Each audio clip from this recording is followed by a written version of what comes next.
Good day friends, this is Rahul Munshi और स्वागत है आप सभी का मेरे इस YouTube channel study with Rahul Munshi में।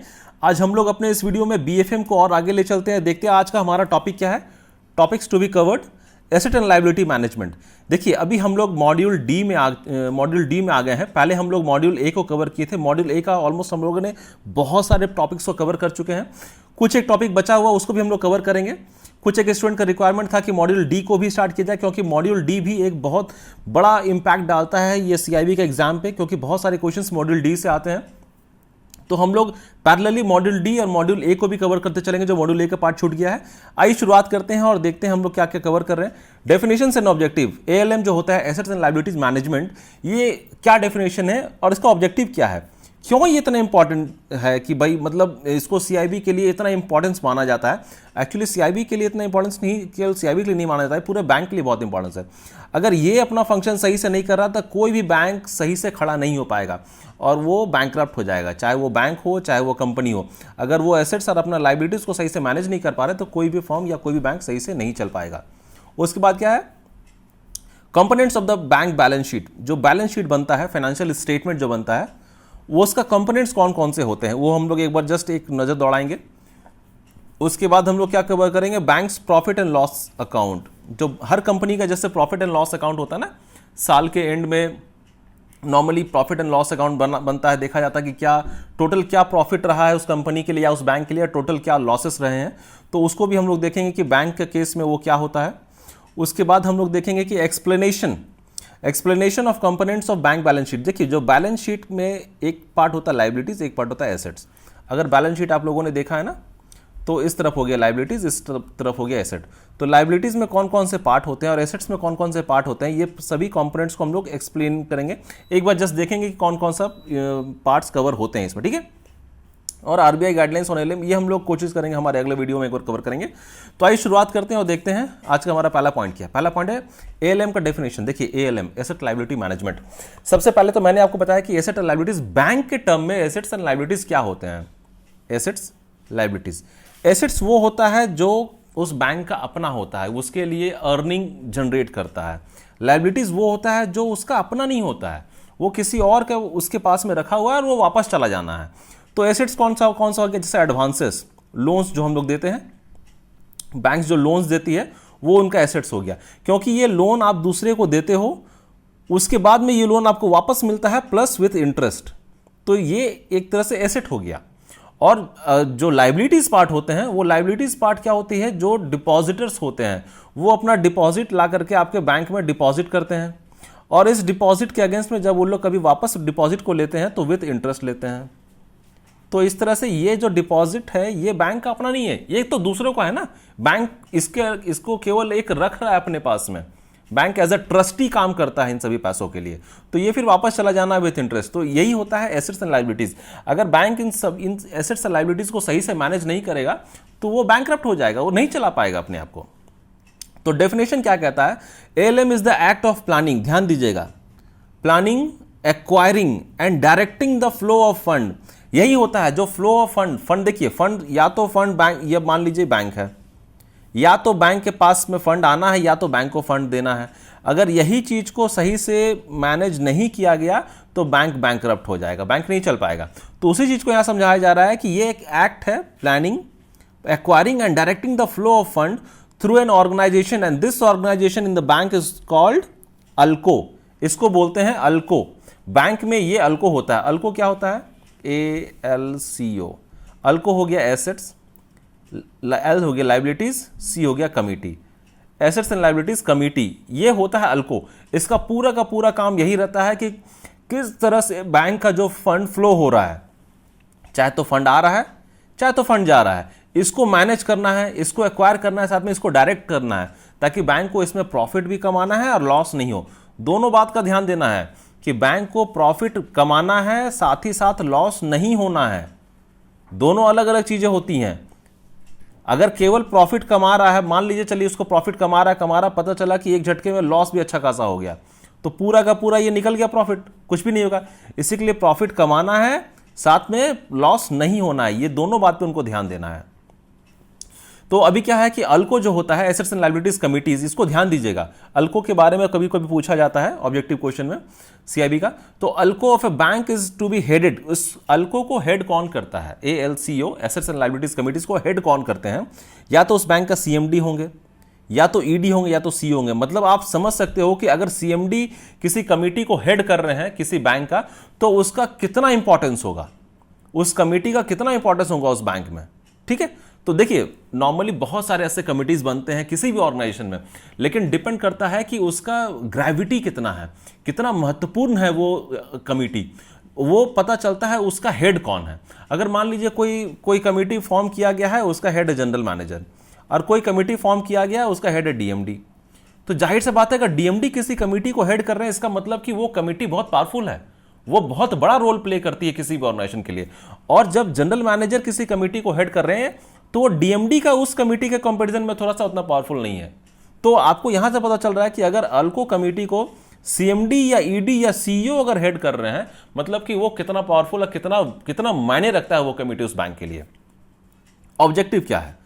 ऑब्जेक्टिव है ALM is the management of assets and liabilities. शुरू में मैंने आपको बताया, अभी मैं आपको बता रहा हूं कि एसेट्स और लायबिलिटीज को मैनेज करने का ही काम होता है assets and liabilities management. It is the management of assets and liabilities of the bank balance sheet in such a way that the net earnings, हर हालत में net earning from interest is maximised. जो भी bank को earnings होने हैं, earnings किससे होते हैं? देखिए इंटरेस्ट दो तरह के होते हैं, या तो इंटरेस्ट बैंक को मिल रहा है, या तो जो दूसरा इंटरेस्ट है वो बैंक पे कर रहा है। जो बैंक को मिल रहा है ये हमेशा इंक्रीज होना है। आपके पास पैसा, देखिए आपके और पैसे के बीच में दो रिलेशन है, या तो पैसा आपके पास आएगा या तो पैसा आपके पास से जाएगा। आप किस में ज्यादा पावरफुल रहोगे? जब पैसा आपके पास में आएगा। तो यही होता है कि इंटरेस्ट के थ्रू जब बैंक को पैसा आता है, इसको हमेशा मैक्सिमाइज करना है बैंक को, हमेशा। और एसेट्स एंड लायबिलिटीज मैनेजमेंट का काम भी यही होता है कि इंटरेस्ट जो इनकमिंग आ रहा है, इनफ्लो हो रहा है, उसको मैक्सिमाइज करना है।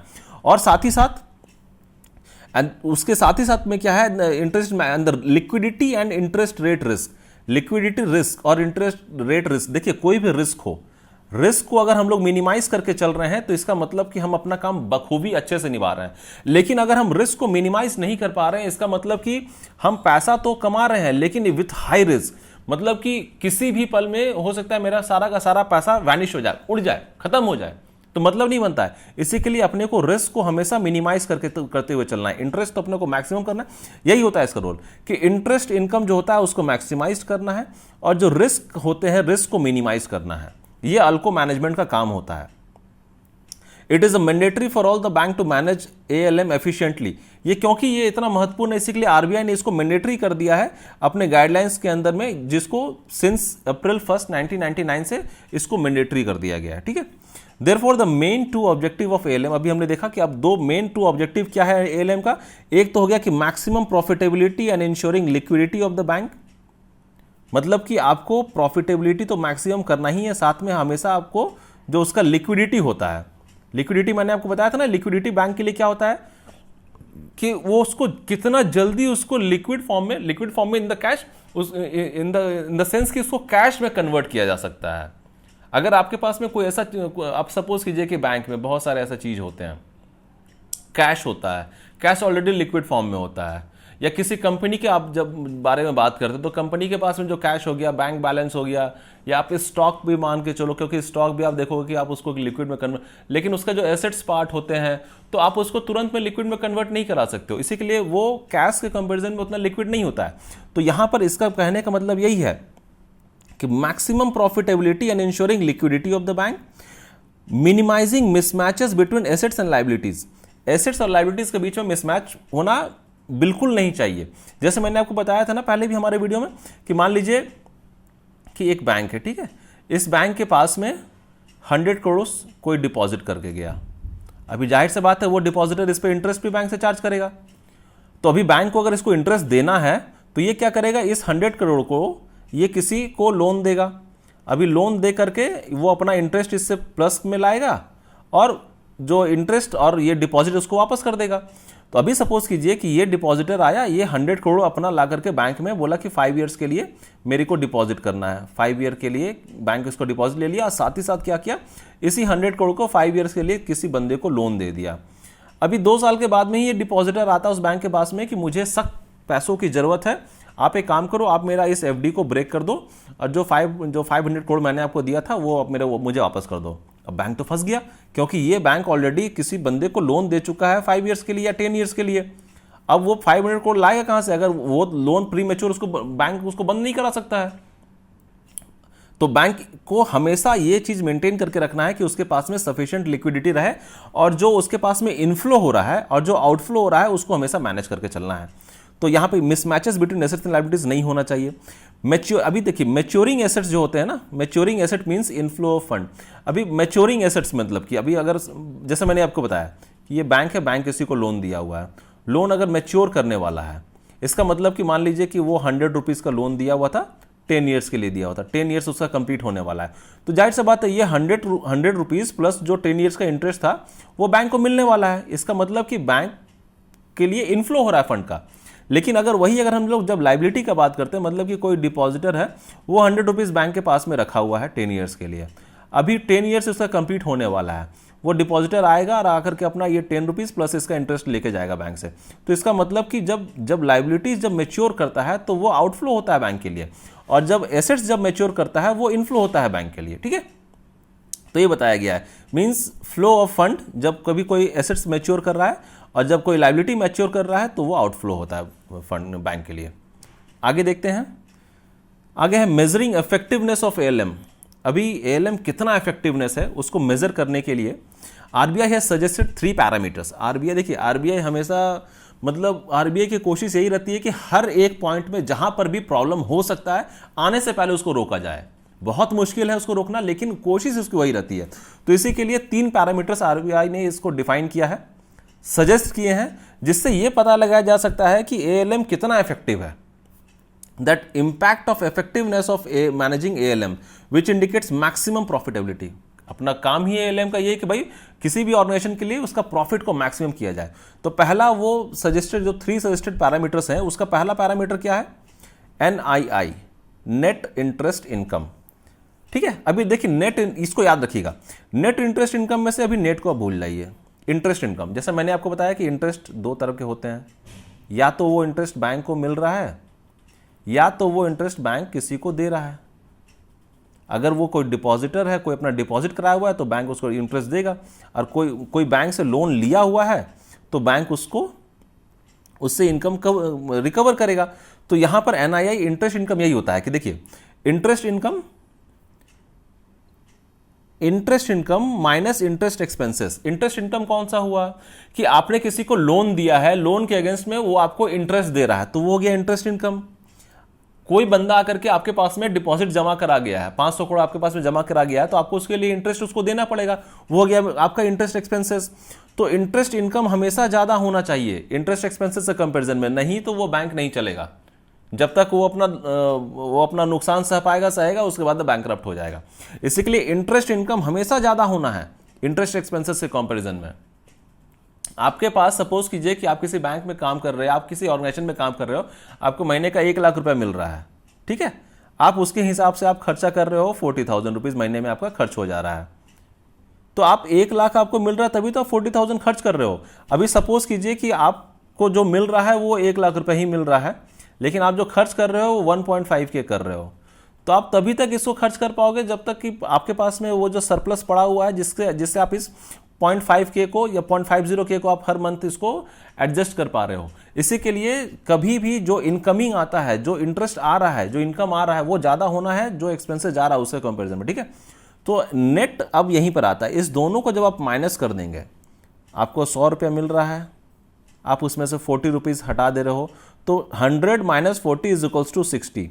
तो जो नेट हो गया, ये नेट यही होता है, एनआईआई नेट इंटरेस्ट इनकम, ये 60 रुपीज ही है, क्योंकि 100 में 40 में तो आप ऑलरेडी खर्च ही कर दे रहे हो, तो वो 40 तो आपके पास रहा ही नहीं। तो आप जब नेट देखोगे तो आपके पास में 60 रहा। तो पहला था एनआईआई।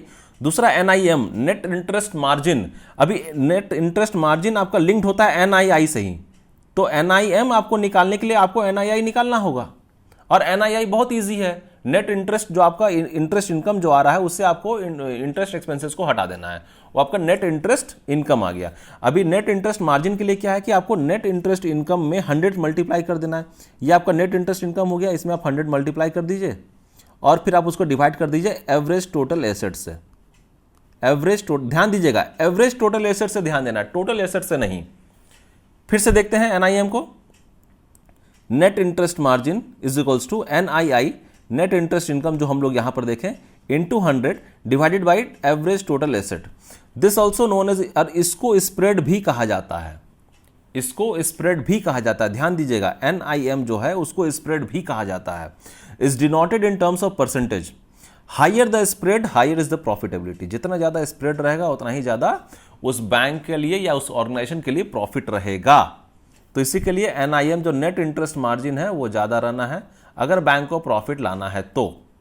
अभी ये हमने देखा, अभी देखिए यहां पर हमने एक चीज देखा, जो इसका फॉर्मूला था एवरेज टोटल एसेट्स। ये क्या होता है एवरेज टोटल एसेट्स, इसको हम लोग समझ, देखिए average total assets is defined as per the average amount of assets recorded on a company's balance sheet at the end of the current year and preceding year.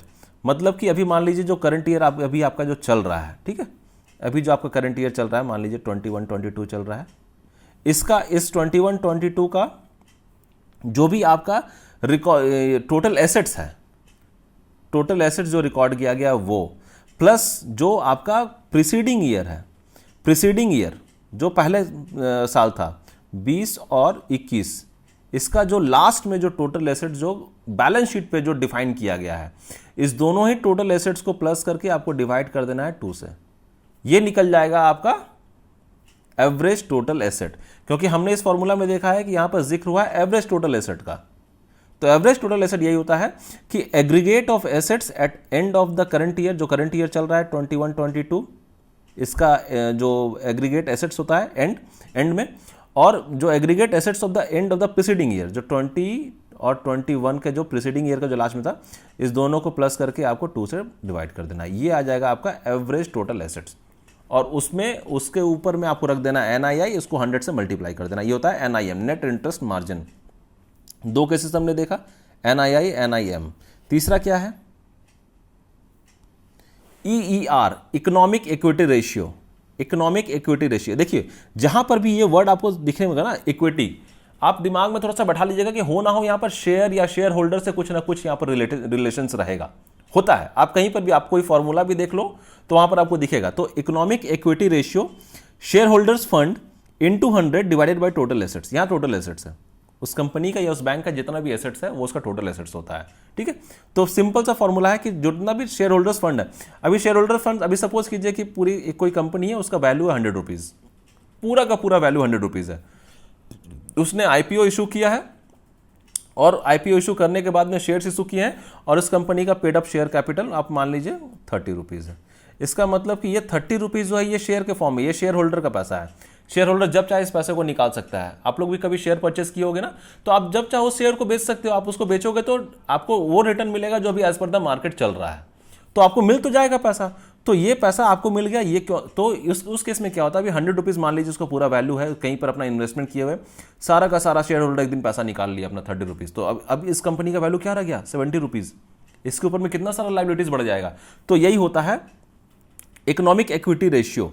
ये बताता है कि share holders fund कितना है, उसको 100 से multiply करना है डिवाइडेड बाय टोटल एसेट्स, और ये एक्चुअली बताता है sustenance capacity of the bank to withstand. कभी भी अगर कोई लॉस होता है तो ये रेशियो बैंक को बताता है कि कितना जल्दी वो उसे रिकवर कर सकता है। ध्यान दीजिएगा, तो यहां पर हमने 3 चीजें देखे, एनआईआई नेट इंटरेस्ट इनकम, जो इंटरेस्ट इनकम को हमने माइनस कर दिया इंटरेस्ट एक्सपेंसेस से, वो हो गया एनआईआई। एनआईएम निकालने के लिए आपको एनआईआई निकालना होगा, NII into 100 divided by average total assets आपको कर देना है। अभी एवरेज टोटल एसेट्स के केस में हमने क्या देखा कि जो करंट फाइनेंशियल ईयर का जो लास्ट में जो एवरेज टोटल एसेट्स आ रहा है, टोटल एसेट्स उस करंट फाइनेंशियल ईयर का, और जो टोटल एसेट्स आपका आएगा प्रीवियस ईयर का, प्रीसीडिंग ईयर का, उसको दोनों को प्लस करके आपको 2 से डिवाइड कर देना है। तो ये आपका निकल जाएगा एनआईएम। और उसी तरह से आपका अभी हमने लास्ट में ये देखा ईईआर, इकोनॉमिक इक्विटी रेशियो, जो टोटल शेयर होल्डर्स फंड है into 100 divided by total assets, ये निकल जाएगा ईईआर। तो हमने 3 मेथड्स यहाँ पे देखे हैं। आगे बढ़ते हैं, components of bank balance sheet. अभी कौन कौन से कंपोनेंट्स होते हैं बैंक के बैलेंस शीट में, ठीक है, देखिए एक नज़र दौड़ाते हैं, फिर हम लोग एक एक करके इन सभी के बारे में देखेंगे। सबसे पहले तो ये जान लीजिए कि जो बैंक बैलेंस शीट और पीएल स्टेटमेंट, जो पीएल होता है profit and loss, are to be drawn as per the banking regulation act 1949। ये क्वेश्चन पूछा जाता है कि जो बैंक का बैलेंस शीट प्रिपेयर होता है, जो प्रॉफिट एंड लॉस स्टेटमेंट या अकाउंट जो प्रिपेयर होता है, वो किस एक्ट के तहत आता है, तो वो बैंकिंग रेगुलेशन एक्ट 1949 के अंदर में आता है, ठीक है।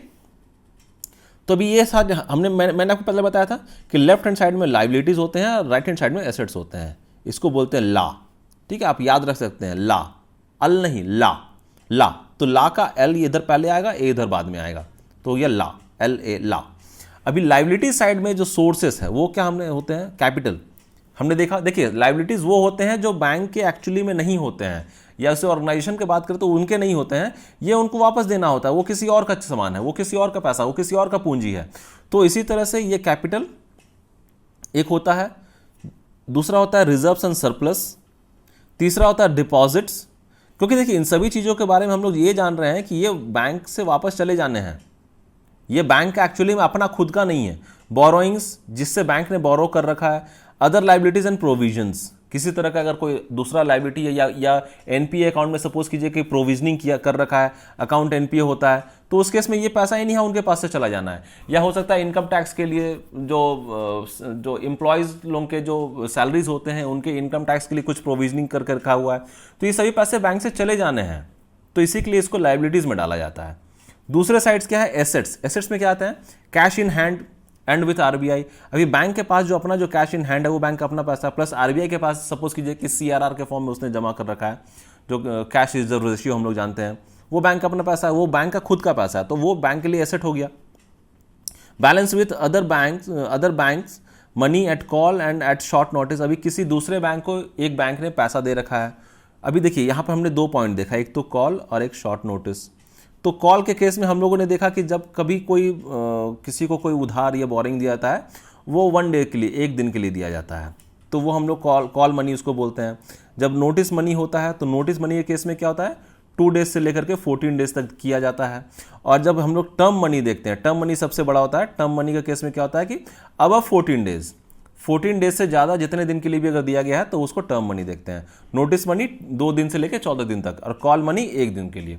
तो ये जस्ट मैंने आपको ब्रीफ कर दिया कि ये कॉल और शॉर्ट नोटिस के केस में जो हम लोग पढ़ रहे हैं, तो ये अगर बैंक किसी को दिया हुआ तो उसके पास वापस आना है, मतलब ये बैंक के लिए एसेट हो गया।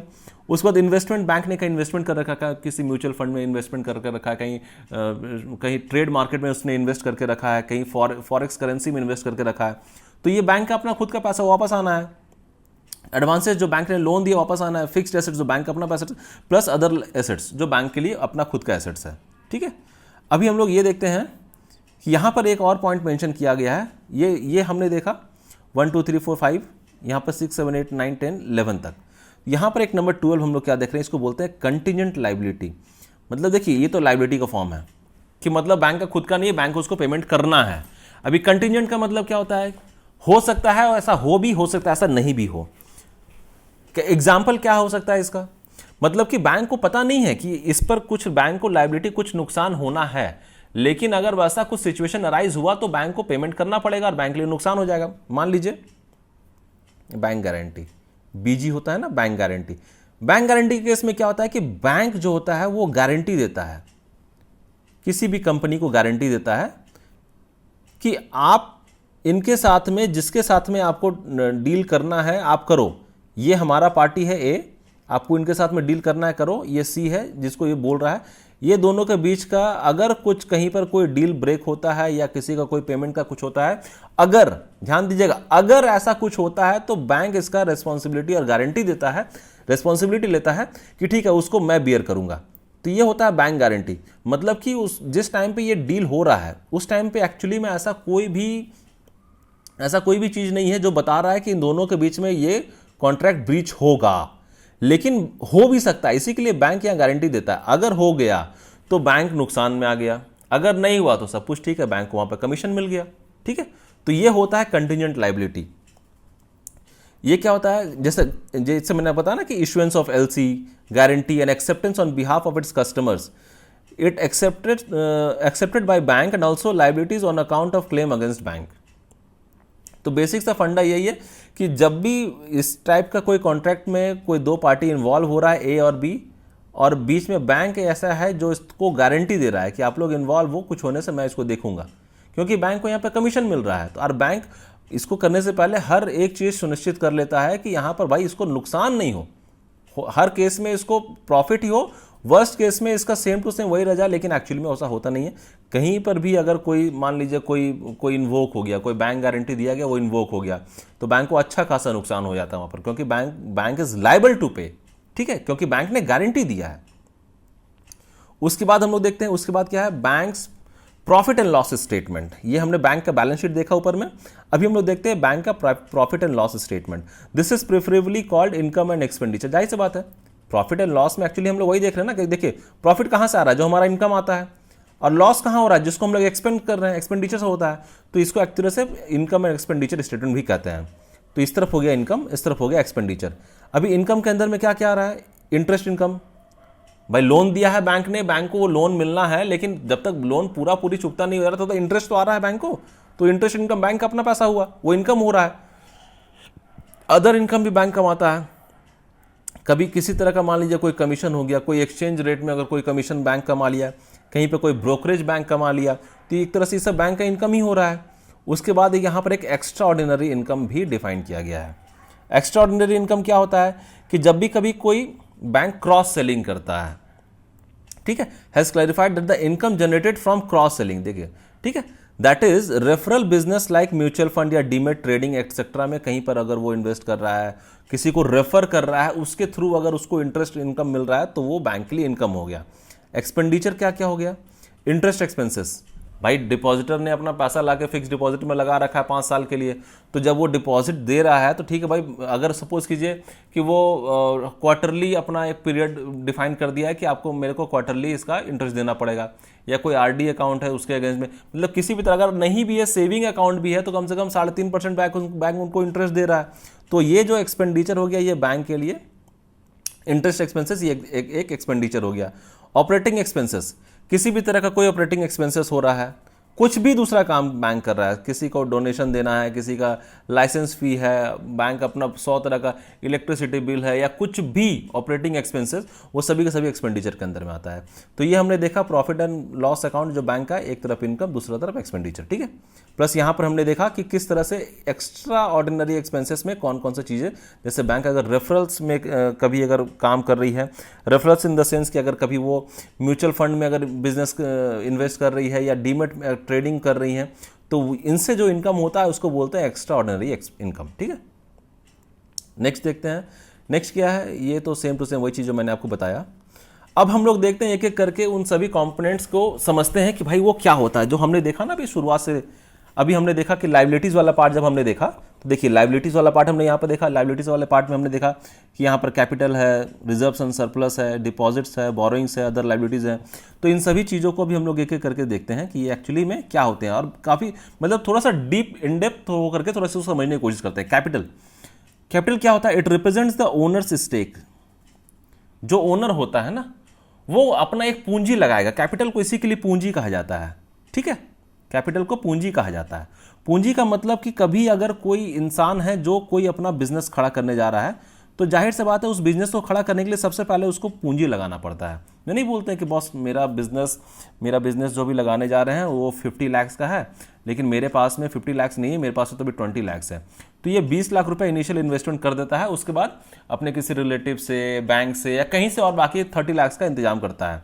तो ये जो 20 लाख वो अपने खुद से लगा रहा है, ये ओनर का खुद का पैसा हो गया, इसको बोलते हैं पूंजी, इसी को बोलते हैं कैपिटल, ठीक है। तो कैपिटल क्या होता है, it represents the owner's stake and serves as a question for depositors and creditors to fall back. मतलब कि देखिए अभी अगर जाहिर सी बात है, जैसे मैंने आपको भी एग्जांपल दिया कि 50 लाख का कोई बिजनेस करना है, उसमें से 20 लाख का इसका खुद का पैसा है। यहाँ पर सपोज कीजिए कि वर्स्ट केस में ये 20 लाख रुपए अपना लगाया, साथ ही साथ अपना और 30 लाख रुपया भी कहीं कहीं से लेके लगा दिया, बैंक से ले लिया, अपने किसी रिलेटिव से ले लिया, या कहीं कहीं से और ले लिया। कुछ टाइम के बाद में ये बिजनेस फेल हो गया, बैंकरप्ट हो गया, नहीं चला पाया बिजनेस, मान लीजिए वर्स्ट केस में नहीं चला पाया, तो उस केस में एक अच्छी बात क्या रहेगी कि ये 20 लाख रुपया जो है ये तो उसको किसी से लिया नहीं था वो, तो जाहिर सी बात है कि 30 लाख रुपए किसी और को जो डुबा दिया है, तो ये 30 लाख रुपए जिनका जिनका डूबा है, ये अपना पैसा कुछ पैसा इस 20 लाख में से ले तो सकता है, क्योंकि ये 20 लाख उसको किसी को देना नहीं है। अब जाहिर सी बात है वो पूरा का पूरा बिजनेस जब डुबा दिया तो 30 लाख रुपए वापस करना पड़ेगा जिससे लिया है, तो ये 30 लाख रुपया ये इसी अपने 20 लाख में से उसको देना चाहेगा। तो इसी के लिए ये 20 लाख एज अ क्वेश्चन काम करता है। क्वेश्चन का मतलब कि एक सपोर्ट है कि वर्स्ट केस में अगर कुछ हो जाता है तो ये चीज काम आएगा, ठीक है। वर्स्ट केस में कोई बिजनेस स्टार्ट कर रहा है, किसी के पास में 5 लाख रुपए हाथ में है, उसको लगता है कि मेरे पूरे के पूरे बिजनेस में 20 लाख रुपए लगना है, वो 5 लाख अपना लगाता है, 15 लाख रुपए इधर उधर जुगाड़ करता है, उधार लेगा, कहीं पर बैंक से लोन लेगा, अपने रिलेटिव से लेगा। तो वर्स्ट केस में अगर वो बिजनेस नहीं चल पाता है तो 5 लाख जो वो अपना पैसा लगाया वो तो पैसा उसको किसी को देना नहीं पड़ेगा ना, तो वो पैसा से अपना ये जो बाकी का पैसा वो लिया हुआ उसको अपना वो भरपाई कर सकता है। तो ये इसी को बोलते हैं क्वेश्चन का काम आता है फॉर डिपॉजिटर और क्रेडिटर्स, क्योंकि जो उसको डिपॉजिट दिया, जो उसके पास में जिसका क्रेडिट है उनके पास में, it is considered as long term source. जाहिर सी बात है ये लॉन्ग टर्म, क्योंकि ये एक बार अगर सपोज कीजिए कि 50 लाख का उसका पूरा बिजनेस है, वो 20 लाख अगर उसमें लगा दिया है, 30 लाख कहीं और से लिया है, तो ये 30 लाख लगा दिया, उसके बाद ये 20 लाख रुपए निकाल नहीं पाएगा वो, ये लगाएगा तो उसका फिर इसका बिजनेस गिर जाएगा। इसका मतलब कि ये 20 लाख इसको सालों साल रखना पड़ेगा, सालों साल चलता रहेगा, जब तक कि वो पूरा का इतना प्रॉफिट नहीं कर ले अपने बिजनेस से कि ये 20 लाख रुपए जिसने लगाया था वो उसका इनकम आसानी से इसका इनकम हो गया, प्लस कुछ हद तक ये 30 लाख जो लगा था वो भी इसका इनकम से हो चुका है, तभी जाकर के वो इस 20 लाख को निकालने के बारे में सोच सकता है, नहीं तो ये 20 लाख उसका चलता रहेगा। इसी के लिए इसको लॉन्ग टर्म सोर्स कहा जाता है। And to be maintained by bank as per Basel framework and RBI guideline from time to time. ये बेसल के फ्रेमवर्क पे काम करता है। देखिए बेसल के बारे में भी हम लोग हमारे आने वाले वीडियो में पढ़ेंगे, ठीक है, बहुत अच्छे तरीके से हम लोग कवर करेंगे बेसल को भी। जैसे बेसल 3 होते हैं, बेसल 1, बेसल 2, बेसल 3। अभी बेसल 2 के अंदर में जो 3 पिलर्स होते हैं, पिलर 1, पिलर 2, पिलर 3, तो पिलर 1 में एक्चुअली पिलर 1 जो स्टैंड करता है वो कैपिटल एडोकेसी है, मतलब कि सफिशिएंट कैपिटल होना है बैंक के पास में, ये आपका पिलर 1 बताता है। तो ये कैपिटल एक्चुअली यही है जो बेसल के बारे में बताता है। उसके बाद में इसका पिलर 2 आता है, पिलर 3 आता है, सुपरवाइजरी रिव्यू होना है, उसके बाद जो मार्केट डिसिप्लिन होना है, ये आपका पिलर 2 पिलर 3 बताता है। तो इन सभी चीज़ों के बारे में हम लोग बहुत ध्यान से पढ़ेंगे। तो ये जस्ट मैंने आपको एक ब्रीफ कर दिया कि एक्चुअली जो ये कैपिटल हमने देखा, ये कैपिटल बेसल 2 और फ्रेमवर्क के अंदर भी बैंक ने बताया है। और जो बेसल कमिटी है, BCBS जिसको बोलते हैं, BCBS का फुल फॉर्म क्या होता है ये आप लोग मेरे कमेंट सेक्शन में मुझे बताइए। BCBS, ठीक, बहुत इंपॉर्टेंट है। देखिए बहुत कॉमन से सब टर्मिनोलॉजीज है ना जो एग्जाम में तुरंत पूछे जाते हैं, लेकिन कॉन्सेप्ट क्लियर नहीं होने से बस वो छूट गया यार वो क्वेश्चन, ठीक है। तो BCBS के बारे में मुझे बताइए इसका फुल फॉर्म क्या होता है। आरबीआई गाइडलाइंस, हाँ जाहिर सी बात है, जाहिर से अगर BCBS उसके बारे में अगर कर रहा है तो आरबीआई भी अपना गाइडलाइंस टाइम देता रहता है कि आपको सफिशिएंट कैपिटल मेंटेन करके चलना है। इन केस वर्स्ट सिचुएशन में अगर बैंकरप्ट हो गया तो आपके पास में वो कैपिटल होना है जो आप अपने शेयर होल्डर से लिए हो, जो कस्टमर का पैसा आपके पास में है, कुछ हद तक उस पैसे को वापस कर दिया जाए, ठीक है। तो ये हमने देखा कैपिटल। अभी हम लोग देखते हैं रिजर्व्स एंड सरप्लस। रिजर्व्स, नाम से ही पता चल रहा है कि ये रिजर्व है, इसको रिजर्व करके रखा गया उस काम के लिए, इसको रिजर्व करके रखा गया उस काम के लिए। तो देखिए रिजर्व मेनली 2 तरह के होते हैं, एक होते हैं डिस्क्लोज्ड, एक होते हैं नॉन डिस्क्लोज्ड। मतलब कि भाई पता है कि ये रिजर्व जो हम लोग रख रहे हैं ये किस काम के लिए रख रहे हैं। दूसरा होता है ये रिजर्व हम लोग रख तो रहे हैं लेकिन अपने को नहीं पता कि इसको कहां लगाया जाएगा, तो रखना उसको ही पड़ेगा। तो रिजर्व्स एंड सरप्लस ये हमने देखा कि ये लायबिलिटी का दूसरा रोल में आता है। It includes statutory reserves. जो स्टैट्यूटरी रिजर्व्स होते हैं ना, अभी सपोज कीजिए कि बहुत तरह का आपको टैक्स देना पड़ता है गवर्नमेंट ऑफ इंडिया को। अगर आप कोई बैंक चला रहे हो, अगर आप कोई कंपनी चला रहे हो, तो वो आपको टैक्स देना ही पड़ेगा। वो सभी के सभी वो रिजर्व्स आपका स्टैट्यूटरी रिजर्व्स के अंदर में आता है। किसी तरह का कोई कैपिटल रिजर्व है, आप उसको रखे हुए हो कि आपको वो इन्वेस्टमेंट, वो कुछ एसेट क्रिएट करने के लिए आपको वहां पर खर्च करना पड़ेगा, तो वहां पर आप उसको कैपिटल रिजर्व के फॉर्म में रखोगे, ठीक है। उसके बाद शेयर्स और प्रीमियम जो होते हैं, revenue and other reserves and surpluses, तो ये पूरे के पूरे आपके रिजर्व्स एंड सरप्लस के अंदर में आते हैं, ठीक है। कैपिटल देखा हमने रिजर्व्स एंड सरप्लस देखा। थर्ड है डिपॉजिट्स। जाहिर सी बात है यार, डिपॉजिट जो आया हुआ बैंक के पास में, बैंक के लिए लायबिलिटी ही तो है, वापस करना है plus interest. Main source of fund in bank is the deposit. एक तरफ से बैंक है, बैंक के एक तरफ से फंड आता है, दूसरा तरफ फंड जाता है। जो फंड आ रहा है इसको डिपॉजिट बोलते हैं, जो फंड जा रहा है इसको लोन बोलते हैं। तो ये डिपॉजिट यही वाला काम हो रहा है जो डिपॉजिटर्स ला करके हमारे बैंक में जमा करवा जाते हैं। तो मेन सोर्स है ये बैंक का, डिपॉजिट जो है वो मेन सोर्स होता है फंड का। The deposits are broadly classified as demand deposit and term deposit. Demand deposit वो हो गया, देखिए डिमांड डिपॉजिट कभी भी से जो कस्टमर रहते हैं वो अपना पैसा बैंक से इजीली उस पैसे को निकाल सकते हैं। जैसे मान लीजिए कि उन्होंने सेविंग अकाउंट में अपने पैसा को जमा किया है, एक डिपॉजिटर है, उसने सेविंग अकाउंट खुलवाया और उसने 5 लाख रुपए जमा कर दिया, कुछ नहीं कराया, सिंपली उस सेविंग अकाउंट में 5 लाख रुपए जमा कर दिया। ये इसका डिमांड डिपॉजिट। वो कभी भी वो डिमांड करेगा, उसको बैंक उसको तुरंत में देना पड़ेगा। टर्म डिपॉजिट हो गया कि उसने एक टाइम पीरियड के लिए उस पैसे को 5 लाख रुपए को एफडी कर दिया, मान लीजिए अगला 5 साल के लिए एफडी कर दिया। तो बैंक ये मान के चलता है कि ये एफडी जो है ये अगला 5 साल के लिए हमारे पास में रहेगा। ये बैंक मान करके चलता है। जरूरी नहीं है कि वो कस्टमर उस 5 साल के लिए उस पैसे को वहां छोड़ ही दे। मैंने आपको बताया है कि लिक्विडिटी रिस्क यही होता है कि मान लीजिए कि बैंक अगर कस्टमर अपना पैसा बैंक के पास में लगाया तो जरूरी नहीं कि पूरा का पूरा समय तक छोड़ ही दे, वो बीच में भी आके ले जा सकता है।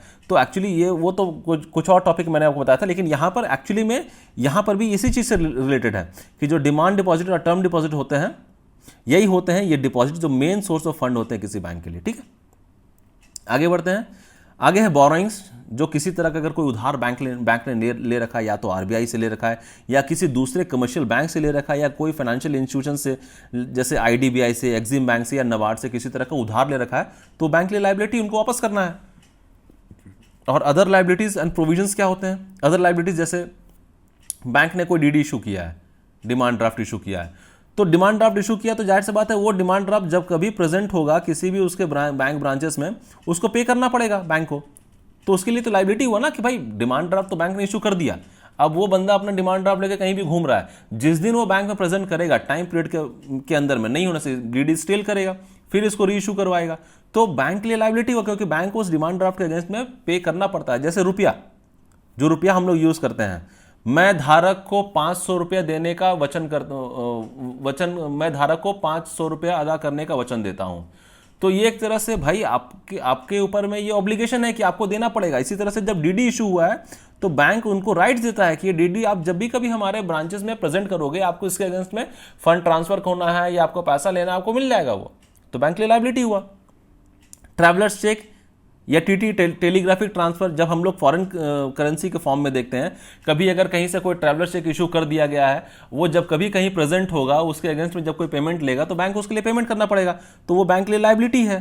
ठीक है, उसके बाद में इंटर ऑफिस एडजस्टमेंट, ये सब यही इसी से रिलेटेड हो गया। इंटरेस्ट अक्रूड, किसी तरह का अगर इंटरेस्ट अक्रूड हो रहा है तो बैंक को तो वापस करना पड़ेगा ना भाई, बैंक का तो नहीं हो गया।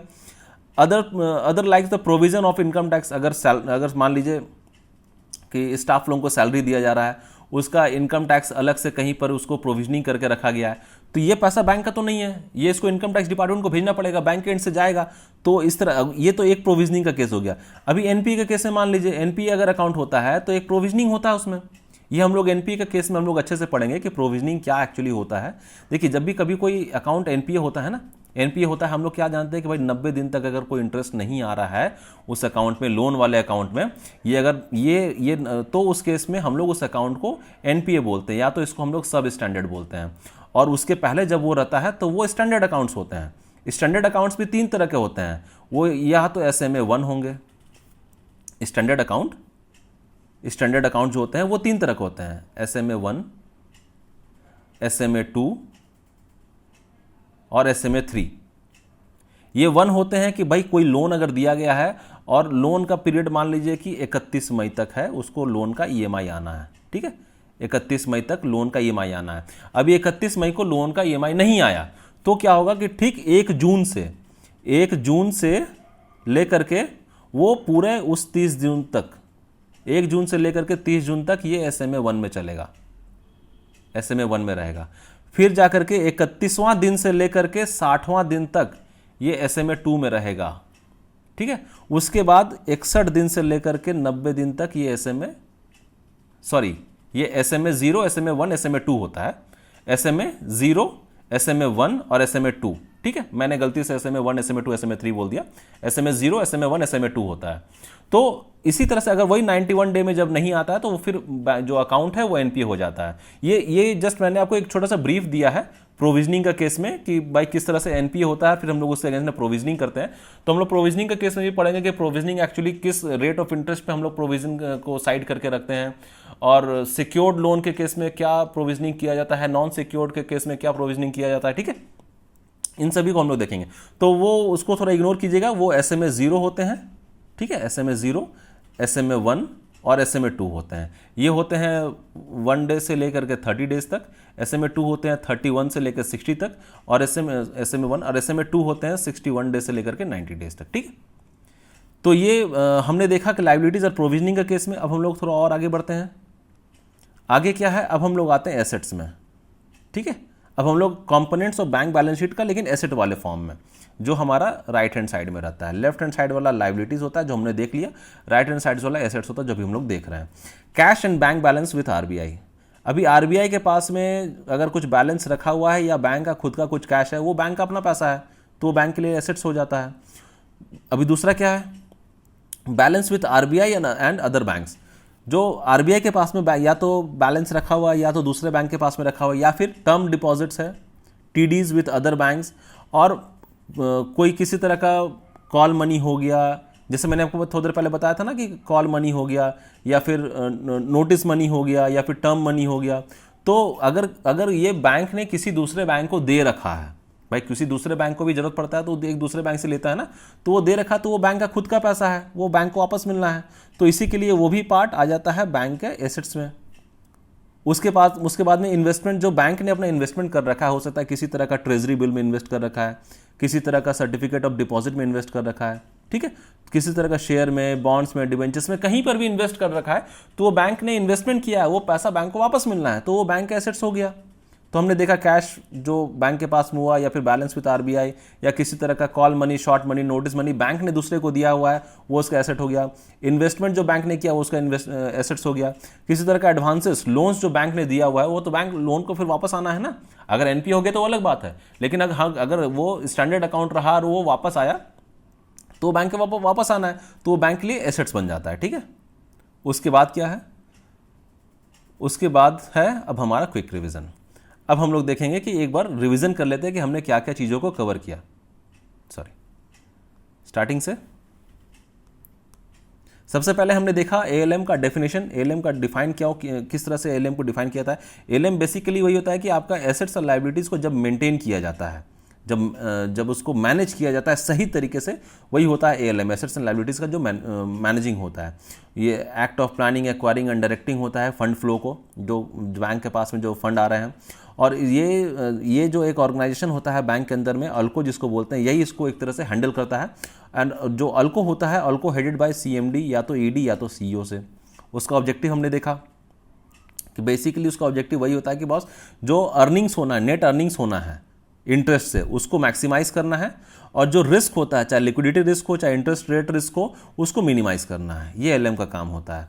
उसके बाद में हमने उसका दो ऑब्जेक्टिव, एक्चुअली ऑब्जेक्टिव बेसिकली इसका यही होता है कि प्रॉफिट को मैक्सिमाइज करना है, और जो उसका जो एक्सपेंडिचर हो गया, जो लायबिलिटीज होता है, ये सबको मिनिमाइज करना है। ठीक है, उसके बाद हमने देखा कि एएलएम जो होते हैं उसको आरबीआई है सजेस्टेड 3 पैरामीटर्स आरबीआई ने सजेस्ट किया है, जो ये दिखाता है कि भाई कितना इफेक्टिवनेस है इस एएलएम को मैनेज करना, उसका कितना बड़ा इम्पैक्ट पड़ सकता है अगर हम लोग सही से एएलएम को मैनेज नहीं करेंगे तो इसीलिए वो 3 पैरामीटर्स है, एनआईआई नेट इंटरेस्ट इनकम, दूसरा है एनआईएम नेट इंटरेस्ट मार्जिन, और तीसरा है ईईआर इकोनॉमिक इक्विटी रेशियो। ठीक है, उसके बाद हमने देखा कि components of bank balance sheet का केस में क्या क्या कंपोनेंट्स है। एक तरफ हमने देखा लायबिलिटीज के केस में, जो बैंक का एक्चुअली खुद का नहीं है, बैंक को उसको वापस कर देना है, किसी को दे देना है, तो कैपिटल है, रिजर्व्स एंड सरप्लस है, डिपॉजिट्स है, बोरोइंग्स है, अदर लायबिलिटीज है। एसेट्स के रूप में हमने देखा जो बैंक का खुद का पैसा है, वो बैंक के पास में वापस घूम करके आना है। कैश इन हैंड है, आरबीआई के पास में जो सीआरआर रहता है वो है, या दूसरे बैंकों के पास में कोई बैलेंस खड़ा हुआ है बैंक का, वो है। इन्वेस्टमेंट बैंक ने कर रखा है, advances, fix deposit, other deposits. ठीक है, कंटीजेंट लायबिलिटीज के बारे में हमने देखा कि एक्चुअली में बैंक को नहीं पता रहता है कि ऐसा इस टाइप का कुछ लायबिलिटीज आ सकता है, लेकिन उसके लिए भी उसको अलग से प्रोविजनिंग करके रखना पड़ता है। उसके बाद हमने देखा कि profit and loss account statement, उसमें हमने एक तरफ देखा इनकम, दूसरा तरफ देखा एक्सपेंडिचर। इनकम के केस में इंटरेस्ट इनकम हो गया, अदर इनकम्स हो गए, अदर इनकम के केस मतलब किसी भी तरह का जो बैंक का खुद का पैसा हो रहा है उसको हम लोग इनकम के फॉर्म में डाल देते हैं। जो बैंक के साइड से खर्च होना है, आज नहीं हो रहा कल होना है, वो एक्सपेंडिचर के साइड में चला जाता है। इंटरेस्ट एक्सपेंसेस होता है, ऑपरेटिंग एक्सपेंसेस होता है।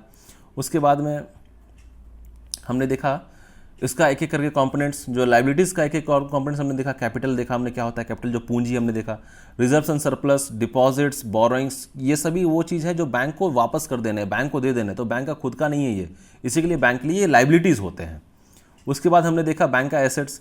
बैंक का एसेट्स के केस में हमने देखा कि जो कैश होते हैं बैंक के पास में या बैलेंस पड़े रहते हैं आरबीआई के पास में, या किसी तरह का बैंक ने किसी को कॉल मनी दे रखा है या नोटिस मनी दे रखा है या टर्म मनी दे रखा है शॉर्ट पीरियड के लिए, तो वो बैंक के लिए एक एसेट बन जाता है। इन्वेस्टमेंट जो बैंक करता है, एडवांसेस लोन्स जो बैंक देता है, वो सभी बैंक के लिए एक तरह से एसेट्स हैं, ठीक है। उसके बाद हमने देखा, ये हमारा रिवीजन था।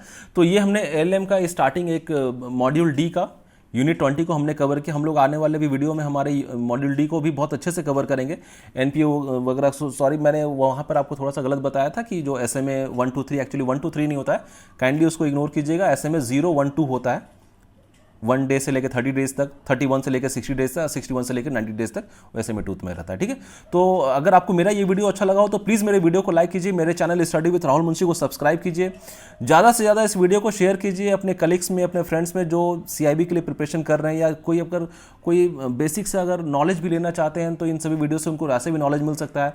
इस पूरे वीडियो को अगर आप पीडीएफ लेना चाहते हैं तो आप मेरे टेलीग्राम चैनल को सब्सक्राइब कर सकते हैं। हमारा Telegram channel study with Rahul Munshi, पहले मैंने उसको जेआईबी से सीआईबी तक के फॉर्म में बनाया था, लेकिन अभी मैंने उसका नाम को चेंज करके स्टडी विद राहुल मुंशी कर दिया है। अपने घर में रहें, स्वस्थ रहें। Thank you so much.